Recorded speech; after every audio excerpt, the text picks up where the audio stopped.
Y alguna vez tenía que llegar don Julio Devido al diván de En el Barro. Empezó hoy a la mañana el juicio oral y público por su responsabilidad presunta, pero para muchos confirmada, en la tragedia de Once. Íbamos a ponerlo no con dólares, sino con un trencito, pero nos pareció demasiado jocoso para una tragedia que se llevó 52 vidas. De todos modos, hay que decir que el caso Devido marca un poco cómo funcionan los tiempos de la justicia en la Argentina. La primera denuncia que involucró a Devido en un caso de corrupción empezó en el diario Perfil en el año 2006. Hoy vamos a estar conversando con el fiscal federal Federico Delgado, que en 2007 ya actuó por primera vez y pidió la indagatoria de Julio Devido por el tema de presuntos sobornos en el tendido de gasoductos en la Argentina, en distintas regiones de la Argentina. 2007, estamos en 2017, 10 años sin que pase nada. 2 años desde que fueron un montón de personas, entre ellos altos funcionarios públicos del Ministerio de Planificación, que fueron condenados a prisión, que no están cumpliendo aún. Y empieza el juicio a Devido en medio de una campaña electoral llena de juicios, de temas judiciales, de temas policiales. Ustedes sintonizan y hacen zapping por los programas periodísticos de la televisión y ven imágenes de guerra, imágenes de mafia, imágenes de juicios. Ahora va a empezar el juicio a Vudú por el tema Chicone. Están los temas de Cristina Fernández de Kirchner. Fue preso en un mega operativo de las fuerzas de seguridad el Pata Medina, ya había ido el Caballo Suárez. Estamos en una campaña electoral y en una agenda periodística que se está editando en los tribunales de Comodoro Pi, en las conducciones de las fuerzas de seguridad, en los ministerios de seguridad, con una fuerza preferida en este momento porque está en todas partes de golpe, Gendarmería, y también una campaña electoral enturbiada por algo que nos altera, que es el caso Santiago Maldonado, con el cual el fiscal federal Federico Delgado, con quien vamos a hablar también, tiene algo que ver desde los tribunales federales porteños por el tema del encubrimiento. Así empieza técnica y formalmente la campaña electoral, y acá tenemos algunas placas de cómo viene yendo la cosa. Bullrich González, Cambiemos, 39,6%, esto es provincia de Buenos Aires, obviamente. Cristina Fernández de Kirchner, Tayana, 36,4%. Se instaló un escenario ficticio de balotaje hacia las elecciones de octubre, porque en las elecciones legislativas no hay balotaje, pero se tomaron las PASO como virtual primera vuelta, y en el arranque a la virtual segunda vuelta la cosa sigue terriblemente polarizada. Esto tiene después arrastre al escenario nacional, y quien va perdiendo y cediendo votos es Sergio Massa con Margarita Stolbizer, que de un escaso 15% estarían ahora arañando apenas un 11%, y también Randazzo, que de un 5% estaría yendo a un 3,3%. Vamos a ver ahora cómo repartirían los indecisos, porque hay una buena franja de indecisos. Ahí estamos cambiando la placa, vamos a ir a darle tiempo a nuestro director, Sebastián Toro. ¿A quién podrían votar los indecisos? Cambiemos se llevaría el 13, lo que haría que suba un poco, ese 39 casi. Unidad Ciudadana se llevaría un 10, Massa se llevaría un 11. Hay un 19% que no iría a votar y un blanco del 34% entre los indecisos. Justicia, mafia, policiales, desaparecidos, la campaña electoral más negra de la democracia argentina. Así empieza En el Barro.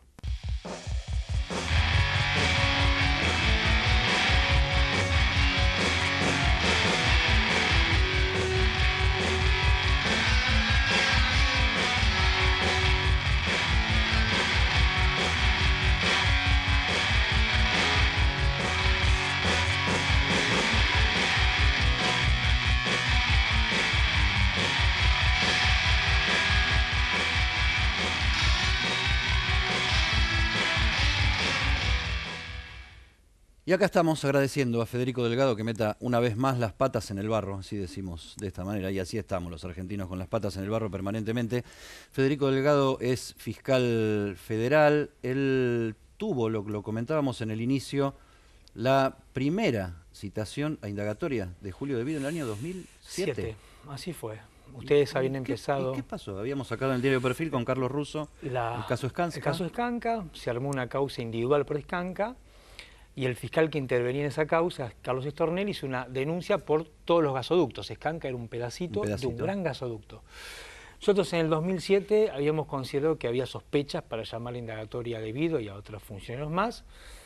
Bueno, hubo algunos problemas procesales, etcétera, etcétera, y en el 2017, perdón, con el efecto Lavallato y con la dimensión que tomó todos esos acontecimientos debido a lo que pasó en Brasil, las causas de algún modo se reactivaron y ahora hemos vuelto a insistir en esa primigenia sospecha del 2007. ¿Por qué se tarda tanto? ¿Es la política? ¿Son los tiempos políticos? Yo creo que ¿Son las chicanas de los políticos? Hay una mezcla de cosas, hay factores culturales y hay un uso particular de los expedientes. Digamos, yo fui invitado a este programa con mi colega Catalina Elía, que es politóloga, a presentar un libro. Y nosotros ahí planteamos que en rigor de verdad el problema grande que tiene la Argentina con el espacio judicial es que los jueces deberían ser el freno a las rispideces del Ejecutivo y el Legislativo, y en la Argentina son parte de la política en el sentido partidario del término. Y eso influye en los tiempos de los procedimientos, influye en el diseño de los casos, influye en la solución de los casos y afecta todo lo que nosotros conocemos como la vida del expediente.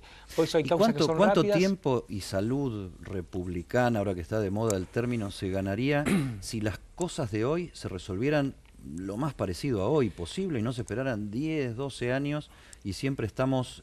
la justicia siempre mira hacia atrás porque llega tarde, llega cuando se hace la denuncia y cuando las cosas ya pasaron, pero demasiado tarde cuando se tarda 12, 14 años en promedio, ¿no? Demasiado, porque además hoy nunca. Uno puede pensar qué sentido tiene, en términos ya abstractos, resolver un conflicto 15 años después.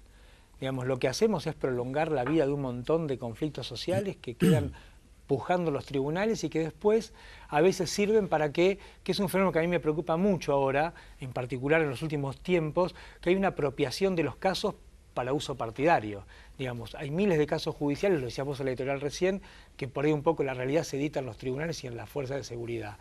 Y uno también puede ver que quizá la verdad es lo que menos importa, y ahí lo que hay es una apropiación política de los casos, del caso de Vido, del caso Kirchner, del caso Macri, del caso Maldonado, donde en definitiva la verdad queda subordinada a las estrategias de los actores sociales que se apropian de un pedazo del caso, y así se va edificando la realidad. A las estrategias electorales. Absolutamente. Y el rating de la televisión. Sí, claro, todos fines particulares. Digamos, el fin de la justicia debería ser a la ciudadanía. Cortar por lo sano. Cortar por lo sano y devolver a la sociedad una respuesta sobre algo que de algún modo la atravesó, que la dañó por algún conflicto. Sin embargo, ese conflicto es como que se administra. Darle tranquilidad y confiabilidad en el sistema. O sea, hay un sistema que nos está protegiendo. Sí.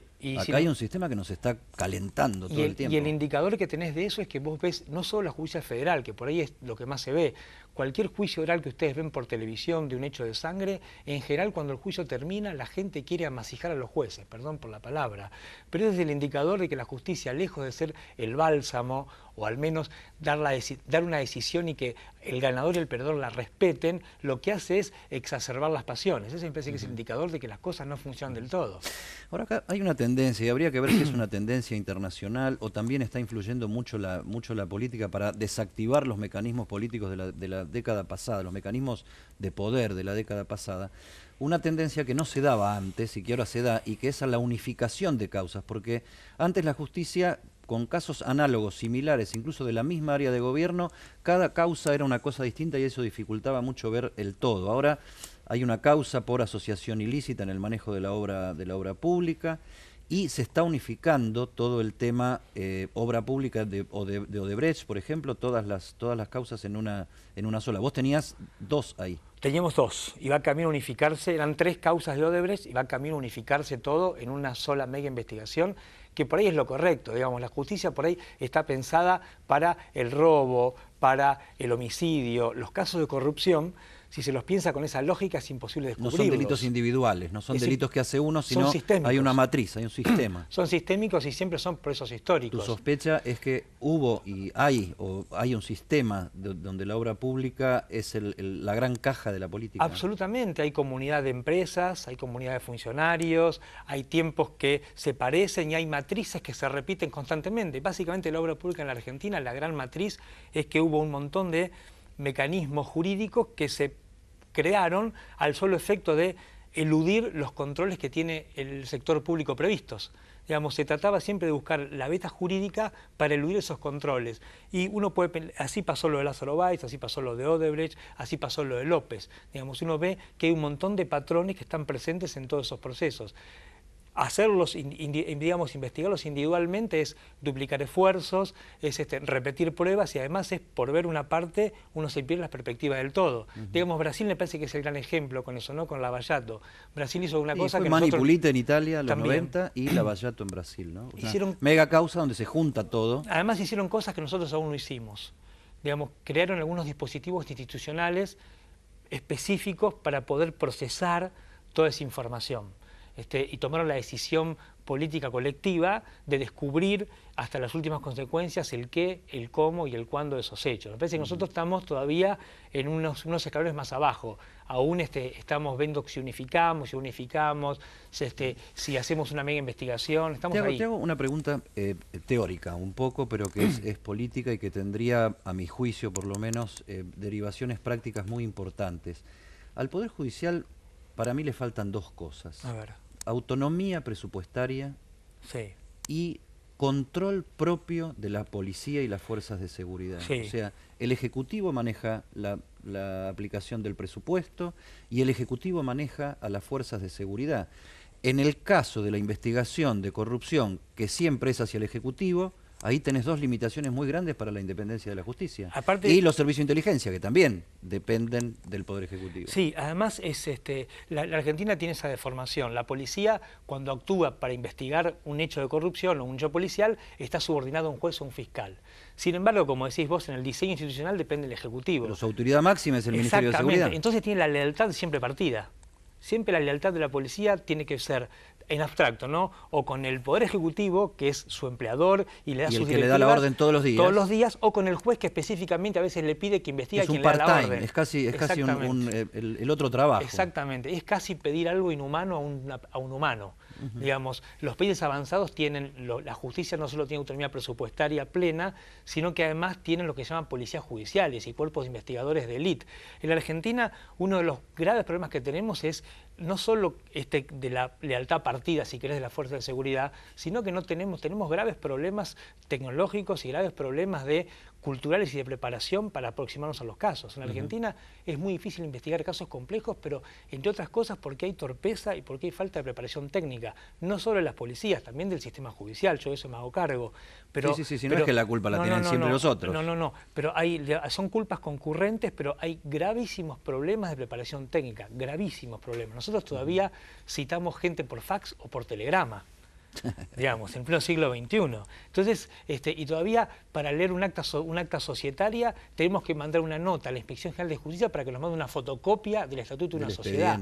Ojo, digamos, eso parece una cosa mínima, pero si vos la pensás... Pérdida de tiempo, engorro, burocracia... Es absolutamente engorroso, pérdida de tiempo y de energía. El que está hablando es un fiscal federal, sabe de lo que habla. Si hay un fiscal que se ha sabido hacer fama de independiente en los tribunales federales de Comodoro Pi, sin ser ningún santo, es Federico Delgado. Ya volvemos.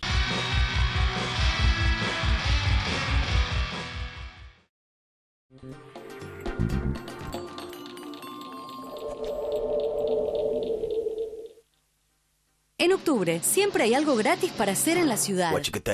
FIBA, Dior Digital, Noche de los Jardines y BEA celebra Galicia, Ucrania y Armenia. Además, música en el Rosedal, Minicentro y muchos eventos más. Vamos, Buenos Aires. Queremos estar con vos. Proyectemos juntos. Macro, tu banco cerca, siempre. Escapate a Entre Ríos y recorre los mejores paisajes en cualquier momento del año. Entérate más en www.entrerios.tour.ar. Ministerio de Turismo, Gobierno de Entre Ríos. El gobierno de Morón ya inauguró el primer destacamento policial en Plaza Alsina, Villa Sarmiento. Se instalarán 7 más en distintos espacios públicos del distrito, todos ellos conectados a la central de monitoreo con sistema de videovigilancia que permite ver todas las cámaras del partido las 24 horas. Crece tu barrio, cambia Morón. Morón Gobierno. En la Ciudad Autónoma de Buenos Aires, vivir mejor es ley. Legislatura de la Ciudad Autónoma de Buenos Aires. Disfrutar está bueno, ¿no? Yo elijo esto. Nada más es sentir mejor. Disfruto la adrenalina, que corre a toda velocidad por mis venas. Disfruto la euforia que me produce y esa sensación de querer más, más y más. Pero existen otras formas de sentir placer, como la adicción, que no te deja elegir y al final tampoco te da placer. Vos todavía estás a tiempo de volver a elegir. Si tienes alguna duda, llámanos y trabajemos juntos para poder ayudarte.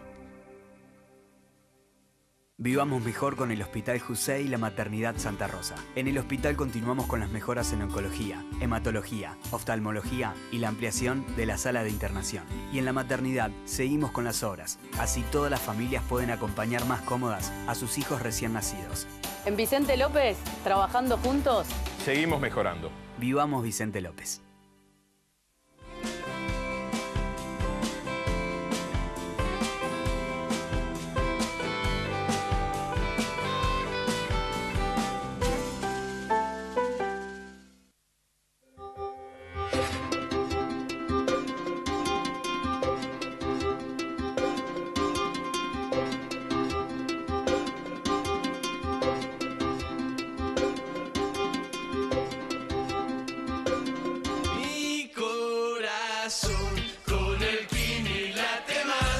Dale, prendete. Vos también hacete fanático al ritmo del Kini 6 y vení a festejar todas las semanas.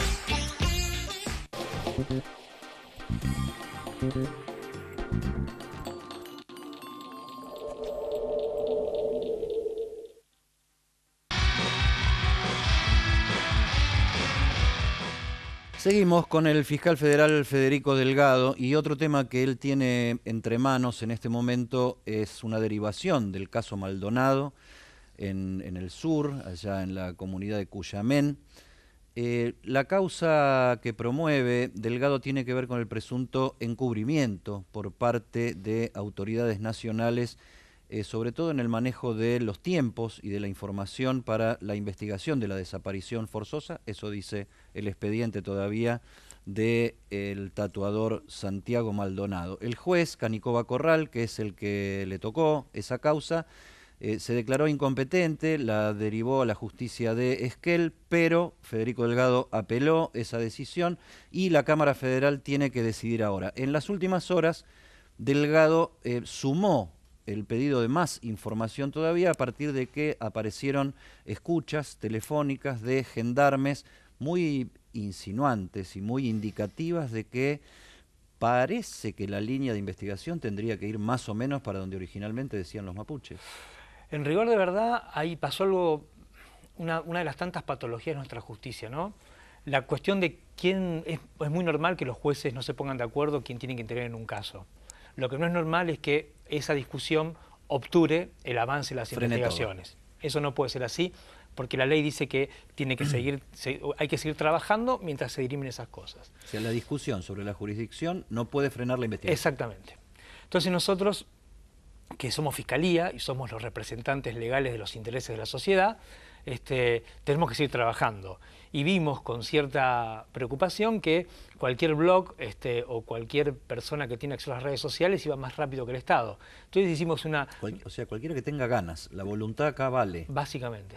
Entonces hicimos una recopilación de un montón de cosas que señalabas vos, videos, conversaciones, crónicas periodísticas que en principio nos generan la necesidad de chequear esa información, porque la denuncia que hace el doctor Barcesat estaba atravesada por dos variables: la temporalidad, es decir, cuánto se tarda en descubrir qué le pasó a Santiago Maldonado, y después decía que había cosas que se hacían mal a propósito.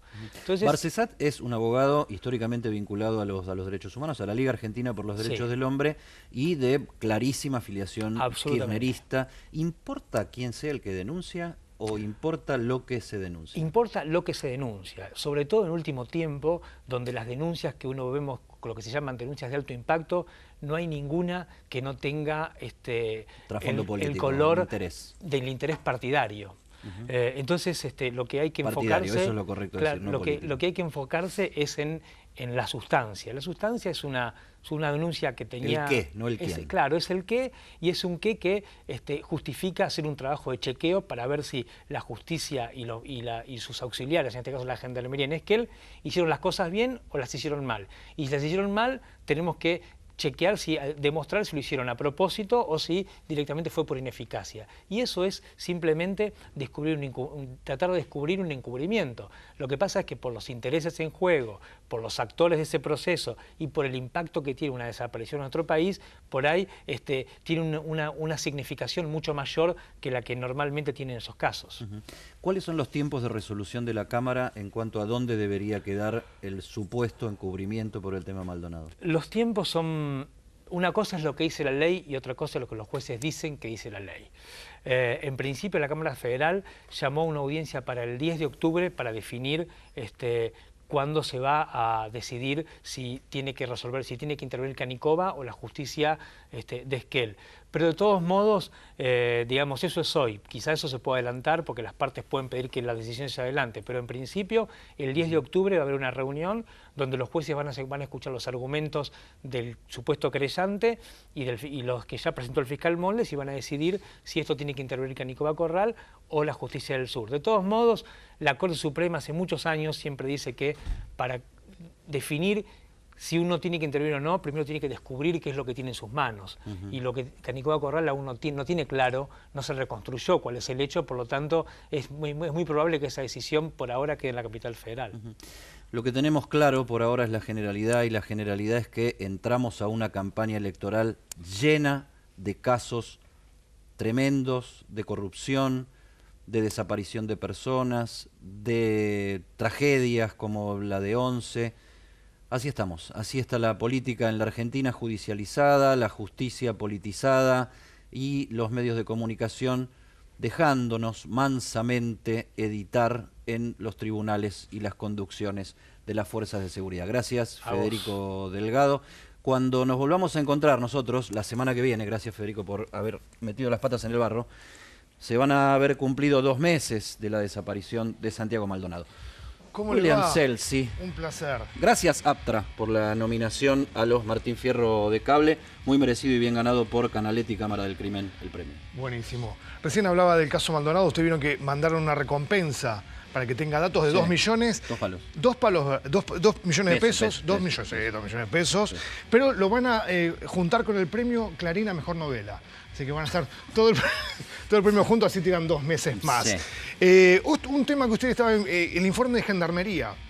De Nisman, sí. Porque es otro de los temas que está en la campaña electoral. Sí, Nisman, dicen que a Nisman le dispararon con una hondera.